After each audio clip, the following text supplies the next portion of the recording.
అక్కడ నిన్న ఫైనల్ ఇట్లా కప్పు తీసుకోకనే ముందే ఆల్రెడీ పల్లవి ప్రశాంత్ విన్నర్ అని చెప్పి కూడా కొన్ని వేల మంది అభిమానులు వచ్చారు అక్కడికి. సో అది చూస్తుంటే మీకు అసలు అంటే బయట వాళ్ళే కొంచెం చాలా హ్యాపీగా ఫీల్ అయ్యారు. ఒక్కటే తల్లి కడుపులో పుట్టిన మీరు అంటే చిన్నప్పటి నుంచి ఏ విధంగా ఉంటుండే ఎట్లా అనిపిస్తుంది అంటారు ఆ విధంగా చూస్తుంటే? నిజం ఫస్ట్ అయితే అంతమంది ప్రేమ దొరికినందుకు చాలా అంటే చాలా హ్యాపీగా ఫీల్ అయినాం. అంతమంది ప్రేమ దొరికినందుకు ఫస్ట్ మాకు కళ్ళలో వాటర్ వచ్చినాయి. నిజానికి అక్కడ తన ఎమోషనల్ చూస్తే మీకు అంటే అబ్జర్వ్ చేసిరో లేదో కళ్ళల్లో నుండి ఆనంద బాష్పాలు, పెదవి పైన చిరునవ్వు, ఇది కదా సాధించింది చాలు ఇంకా మాకు అని చెప్పి ఒక ఫీలింగ్ అయితే మాలో ఉంది. తనని మేము ఎట్లా అంటే ఎట్లా చెప్పాలో కూడా తెలియట్లేదు. నిజానికి మనస్ఫూర్తిగా చెప్పాలంటే తనని విన్ చేసిన ప్రతి ఒక్కరికి ధన్యవాదాలు తెలియజేసుకుంటున్నాం. వాళ్ళ రుణం ఎప్పటికీ మేము తీర్చుకోలేము. ఎప్పటి నుంచో ప్రశాంత్ వీడియోస్ చేస్తారు బిగ్ బాస్కి పోతా పోతా పోతా అని చెప్పి. అసలు స్టార్టింగ్ బిగ్ బాస్ ఆ వీడియోలు చేసేటప్పుడు మీకు మనసుకి ఏం అనిపించింది? నిజంగానే పోతాడని చెప్పి అనుకున్నారు అప్పుడు మీరు?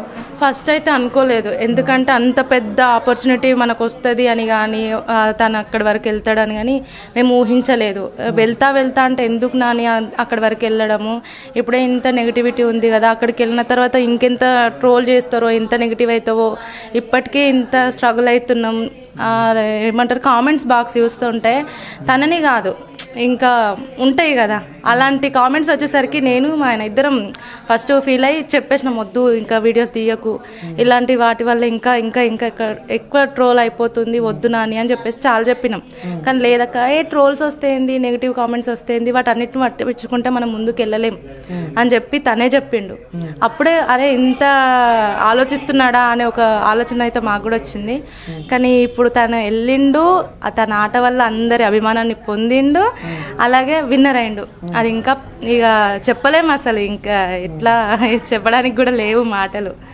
సో ఎలా ఉండేవాడు అక్క ఇంట్లో చిన్నప్పటి నుంచి కానీ మీతో కానీ ఫ్యామిలీలో? ఎందుకంటే వీడియోస్లో కూడా ఫ్యామిలీకి సంబంధించిన వీడియోలు చాలా చేస్తాడు. ఇంట్లో మమ్మీ లేదు అని చెప్పుకుంటే ఇంట్లో ఏదైనా బాసలు ఉంటాయి అవి చూడడం కానీ, ఇల్లు వాకిలు చూడడం కానీ, సో ఇలాంటివి చేస్తుంటప్పుడు సో ఎట్లా అనిపిస్తుంది మీకు? తను మామూలుగా ఇప్పుడు పల్లెటూరు కాబట్టి హెల్పింగ్ నేచర్ అనేది ఆటోమేటిక్గా వచ్చేస్తుంది.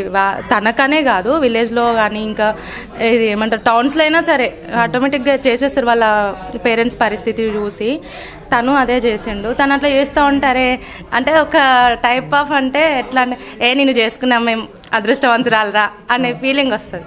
ఇంకోటి ప్రశాంత్ బిగ్ బాస్కి బయటికి రాగానే బాబు కూడా మంచమ్మాయి చూసి పెళ్లి చేస్తా అని చెప్పిండు. సో ఇంట్లో అలాంటి డిస్కషన్ ఏమైనా వచ్చినాయి? తను అందులోకి వెళ్ళక ముందు మేము చూసినాం కానీ తన ఒకటైతే ఉంది, అరే ఒక లక్ష్యాన్ని పెట్టుకున్నాడు, అది రీచ్ అయిన తర్వాతనే చేసుకుంటా అని మాకు చెప్పిండు. బిగ్ బాస్కి వెళ్ళిన తర్వాతనే అలా అది ఎప్పుడైతే నాకు ఆఫర్ వస్తుందో అందులోకి వెళ్ళేసి వచ్చిన తర్వాతనే నేను పెళ్లి చేసుకుంటా, అప్పుడు మీరు చూసిన అమ్మాయినే పెళ్లి చేసుకుంటా, అప్పటి వరకు ఆగండి అన్నాడు. అదే మాట మీద మేము ఆగినాం. ఇప్పుడు వచ్చిన తర్వాత చూడాలి. అంటే ఎలాంటి క్వాలిటీస్ ఉన్న అమ్మాయి అయితే బాగుంటుంది అని చెప్పి మీరు అనుకుంటున్నారా? క్వాలిటీస్ అంటూ ఏం లేవు. అమ్మాయి మంచిగా ఉండి అమ్మను నాన్నను బాగా చూసుకొని తనని బాగా చూసుకొని అర్థం చేసుకునే అమ్మాయి అయితే చాలు. ఎలాంటి క్వాలిటీస్ అంటూ ఏం లేవు. అలా ఉంటే చాలు అంతే. అమ్మ పాపను మంచిగా చూడాలి, తనని అర్థం చేసుకోవాలి. అంటే అక్క ప్రశాంత్ బిగ్ బాస్ హౌస్లో ఉన్నప్పుడు కొన్ని నెగిటివ్స్ కూడా ట్రోల్ అయినాయి. ఆ నెగిటివ్ ట్రోల్స్ ఉన్నప్పుడు మీకు ఎందుకంటే మమ్మీ కూడా చాలా లోగా ఫీల్ అయింది, హెడ్ఏక్ అయి కూడా ఇంట్లో ఉన్నప్పుడు. సో బాబు కూడా కొంచెం చాలా లోగా ఫీల్ అయినప్పుడు, ఎందుకంటే మేము కూడా స్వయంగా చూసినాం కదా.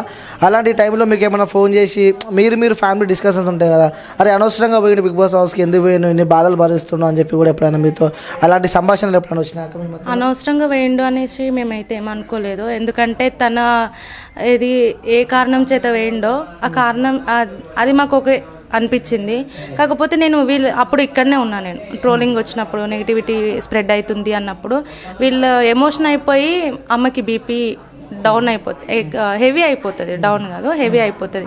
ఉత్తనే వాటర్ వచ్చేస్తాయి, ఏడ్చేస్తుంది ఫస్ట్. ఇక తల్లి ప్రేమ ఇక మనం చెప్పలేం కదా, ఏడ్చేస్తుంది. వద్దమ్మా ఏడవకు, ఏం కాదు, ఇప్పుడు ఇట్లున్నందుకు ఇంతకంటే ఎక్కువ ఉండే ముందు, ఇప్పుడు అదే నడుస్తుంది, ఏం కత్తి అదే మనం ఆశీర్వాదం అనుకొని ముందుకు వెళ్దాం అంతేగాని. కాకపోతే నిజానికి వాళ్ళకి నేను చెప్పిన అది నేను ఫేస్ చేసిన ఇంకా ఎక్కువ. ఇప్పుడు ఏదైనా చిన్న తనని ఏదైనా ట్రోల్ చేసినా వీళ్ళు ఇట్లా అంటున్నారు అనేసి అన్న నాకే బీపీ రేజ్ అయిపోతుంది. ఎవరేం మాట్లాడినా బీపీ రేజ్ అయిపోయి, ఇప్పుడు మా ఆయన అయినా సరే ఇది గట్లా అనేసరికి నువ్వు అబ్బా ఎందుకు నువ్వు కూడా అంటున్నావు అనే ఒక ఫీలింగ్ తోటి అర్చేస్తా. అదే కాకపోతే వీళ్ళు ఇక్కడ ఏడుస్తున్నారు, బాధపడుతున్నారు, బాగా ఎమోషనల్ అయ్యి ఇంకా అంటే ఉంటుంది ఎమోషనల్. కాకపోతే వాళ్ళు ఏడుస్తున్నారు కదా, నేను కూడా ఏడ్చుకుంటూ కూర్చుంటే వాళ్ళు ఇంకా ఎక్కువ ఎమోషనల్ అయిపోతారు. ఎందుకంటే మేము చాలా వరకు వాళ్ళకి చెప్పలేదు. నేను మా తమ్ముళ్ళు మాట్లాడుకునేటప్పుడు కూడా సడన్గా వచ్చి ఏడ్చేస్తూనే ఉంటుంది. ఎందుకు ఏడుస్తున్నావు, ఏడవకు, మేము ఉన్నాం కదా, ఏం కాదు.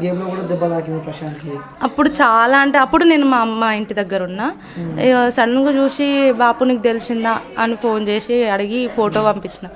అరే స్టన్ అది నార్మల్గా తాకింది అనుకున్నాం, మొత్తం ఇక్కడ వాచి మొత్తం మొహం అంతా ఉబ్బి బ్లడ్ లాగా వచ్చేసి అరే ఇంత ఎందుకు అంటే గేమ్ లాగా కాకుండా తన ఆశయం ముందు పెట్టుకొని కళ్ళ ముందు ఉన్నారు.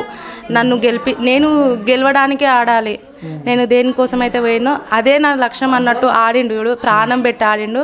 అక్కడనే మాకు విన్ అనుకున్నాం మేము. అక్కడికి మరి కొద్దిసేపట్లోనే ఇక్కడికి రాబోతున్నాడు, మీ ఇంటికి రాబోతున్నాడు. అంటే 109 days తర్వాత ఇంటికి రాబోతున్నాడు కప్పు పట్టుకొని.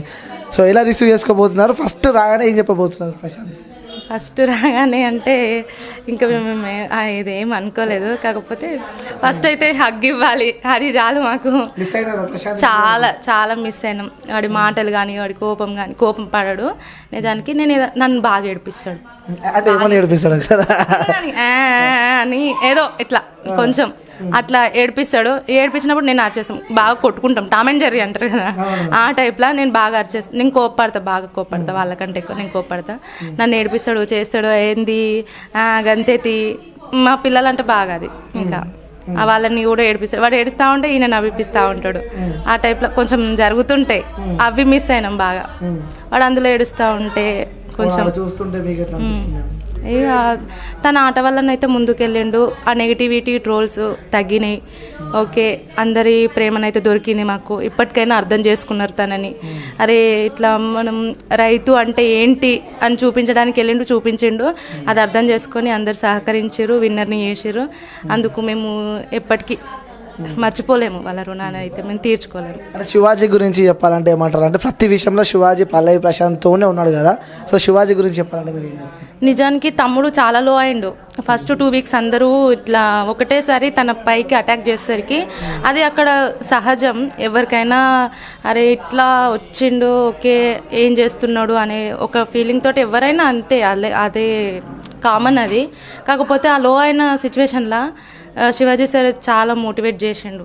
దీనికి అరే ఓకే మనకు ఒకరు దొరికిర్రు, ఫాదర్ ప్లేస్లో ఉండి తనని ముందుకు నడిపించిండు, గాడ్ ఫాదర్ లాగా అయిపోయిండు, ఒక అండ దొరికింది అని అనుకున్నాం. అదే టైంలో ఇప్పుడు స్పై అయిపోయింది కదా, అదొక అదే ఆ స్పై టీమ్ గురించి మీ అభిప్రాయం ఏం చెప్పాలి? Father and brothers